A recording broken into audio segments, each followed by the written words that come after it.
bitumage des axes de la ville, reprofilage des pistes, équipement et réhabilitation des centres de santé, construction de collèges de proximité et d'usines de production d'ATK, mise en place de fonds d'aide aux jeunes et aux femmes, sont autant de chantiers réalisés en faveur des populations de l'Agnébi-Tiassa par le Conseil régional. Nous avons félicité le village qui a contribué le plus à engranger les ressources en termes d'encaissement sur les marchés de village. Donc une façon de créer l'émulation auprès des chefs de village qui nous accompagnent dans notre politique et dans la vision du Conseil. Bilan favorable au vu des objectifs fixés en 2021. À l'ouverture de cette session 2022 jugée aussi satisfaisante, Pierre Demba, président du Conseil régional, donne de nouvelles orientations. Dès que nous avons été élus, nous avons compris que dans notre région, ce qui était la préoccupation majeure de nos parents, c'était d'investir pour l'homme. Et donc nous avons commencé par l'éducation et la santé. Mais en même temps, nous avons initié des petites activités sociales, sans oublier des infrastructures, des routes, l'électricité et l'eau. Et je voudrais dire à l'ensemble des populations de l'Agnébi-Tiassa que pour l'année 2022-2023, les jeunes et les femmes seront à l'honneur. Déjà, nous avons investi dans chaque sous-préfecture pour créer des activités génératrices communautaires, je voudrais dire les usines d'ATK qui sont en train de sortir des terres. Mais nous allons poursuivre pour que l'ensemble des sous-préfectures soient ouvertes.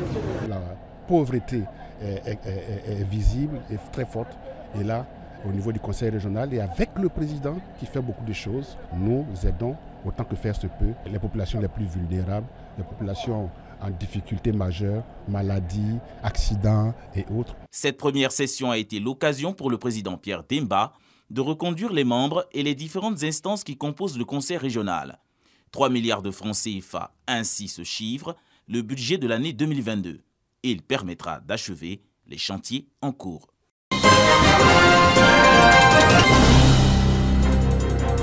Fin d'exercice 2021. Les douanes ivoiriennes affichent un bilan positif pour des objectifs révisés fixés à 2056,3 milliards de francs CFA.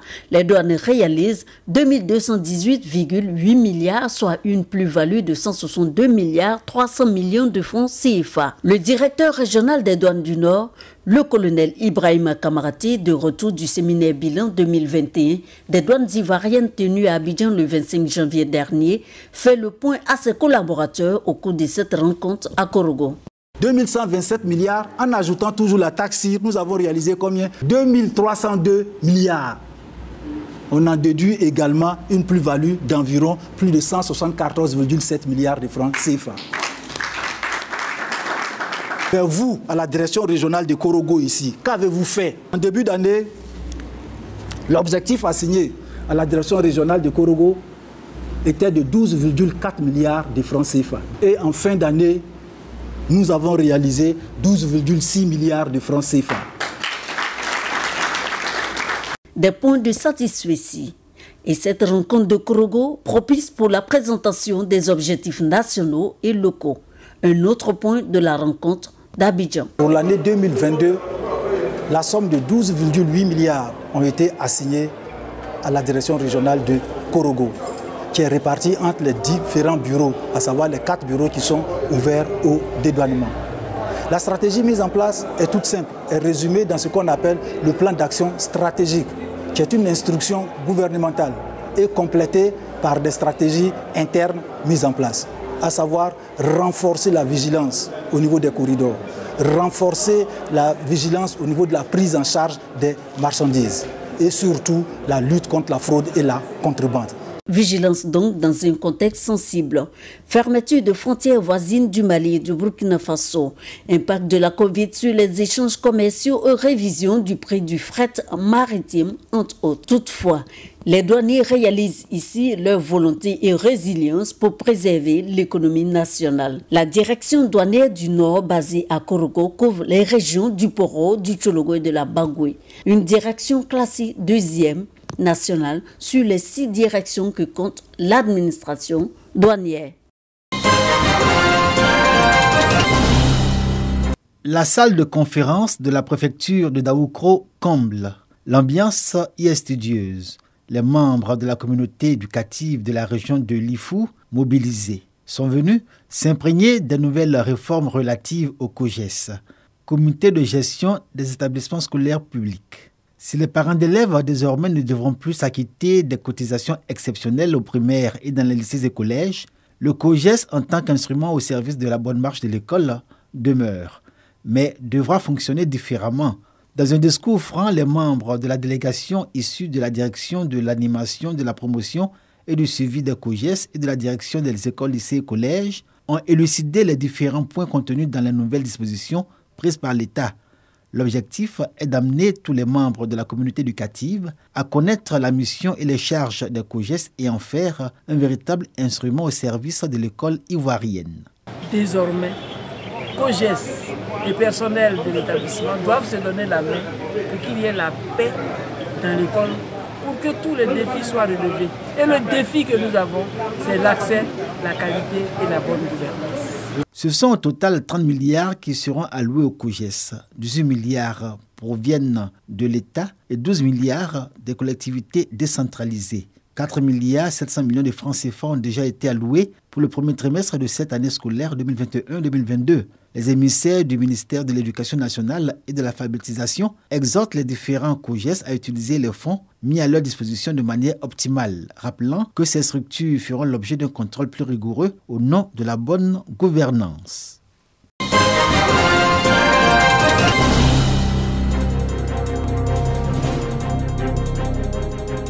Maintenir les enfants dans le système scolaire tout en leur facilitant les conditions d'apprentissage.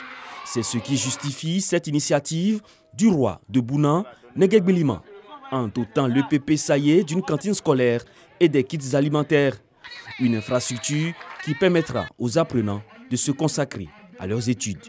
Avant, c'était difficile. Avant, quand les parents vont au champ, il n'y a rien à manger pour les enfants. Ils ne laissent rien pour les enfants. Et quand les enfants sortent à midi, ils sont obligés d'aller cueillir des anacardes pour manger. C'était vraiment difficile. Aujourd'hui, que Majesté nous a apporté des vivres pour commencer la cantine, nous lui disons merci. Depuis son accession au trône, Majesté a toujours prôné la bonne cohabitation, la mobilisation des filles et des fils de la région. Aujourd'hui, c'est ça. D'autres projets vont suivre à travers d'autres villages en matière de réalisation de cantines, en matière d'appui au système scolaire, en matière de réalisation de points d'eau pour permettre à nos populations de vivre en toute quiétude. Pour sa part, le directeur régional de l'éducation nationale et de l'alphabétisation du Boukani a exprimé sa reconnaissance au roi. Pour lui, la cantine scolaire constitue un outil important dans la scolarisation des enfants. Ça permet aux enfants d'être alimentés et donc de mieux suivre les enseignements. C'est une cantine encore communautaire. En attendant que l'État joue sa partition, la population doit imiter le geste de Sa Majesté pour que la cantine puisse fonctionner. Selon les autorités en charge de l'éducation, le taux d'alphabétisation est faible dans la région du Boukani et des projets du genre vont s'étendre à d'autres localités de la région.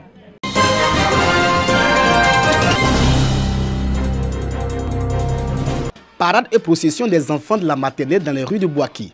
À la préfecture de région, les enfants étaient parés la tenue du corps préfectoral. Pour les organisateurs, il est question de rendre hommage à la première autorité de la localité qui représente le président de la République. Je voudrais inculquer le savoir aux enfants, c'est-à-dire le respect des institutions, le respect de la République et le respect de tout ce qui incarne la nation. Et nous avons voulu que les enfants fêtent, nous avons voulu que les enfants soient en joie. Et c'est cette distribution de joie que nous venons apporter à l'école. Les autorités et les initiateurs saluent cette action qui donne l'occasion aux enfants de s'affirmer et de développer leur potentiel. C'est une fierté de voir que tous ces enfants veulent bien devenir un jour sous-préfet comme nous. Et je leur dis que c'est possible. Pour les guides religieux, le Mardi Gras doit permettre aux tout-petits de connaître Dieu et de se rapprocher de lui. Quand on devient des êtres nouveaux, alors il y a l'amour entre nous. Il y a la joie entre nous, comme vous êtes en train de vivre maintenant. Soyez de bons citoyens à l'image de Dieu. Le Mardi Gras annonce le mercredi décembre qui marque le début du carême chrétien, une période où le chrétien est appelé à la prière, à la pénitence et au partage.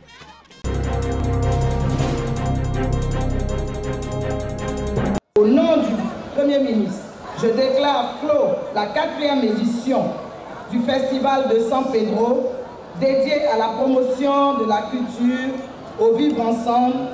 C'est donc sur ces mots et par ce geste de la représentante du Premier ministre que s'est refermée la 4e édition du festival San Pedro. Pendant une semaine, les festivaliers venus des différentes régions du pays et même de l'extérieur de la Côte d'Ivoire ont pu découvrir les potentialités culturelles, touristiques et économiques de San Pedro. Le festival dédié cette année à San Pedro, première destination touristique et économique de Côte d'Ivoire, entendait célébrer de manière ouverte San Pedro et ses riches valeurs culturelles et économiques, notamment à travers le Business Forum en vue de faire de San Pedro un pôle économique compétitif de Côte d'Ivoire. C'était l'une des rares villes à être dotée d'un plan directeur d'urbanisme. Malheureusement, les plus grands bidonvilles de Côte d'Ivoire se sont retrouvés ici, à San Pedro. C'est tout cela que nous avons le devoir, Monsieur le ministre, de corriger ensemble. Ici, sans doute, plus qu'ailleurs, on perçoit les fruits du travail inlassable de son Excellence, Monsieur le Président de la République, de faire de notre cher pays un arbre de paix, de progrès et de bonheur partagé. 2 journées dédiées à l'entrepreneuriat jeune, à l'autonomisation de la femme et un concours Miss ont également meublé ces 7 jours de festival. La cérémonie de clôture a été marquée par une parade, un défilé des différentes communautés dans leur tenue d'apparat et un concert de l'artiste Fio de Bio.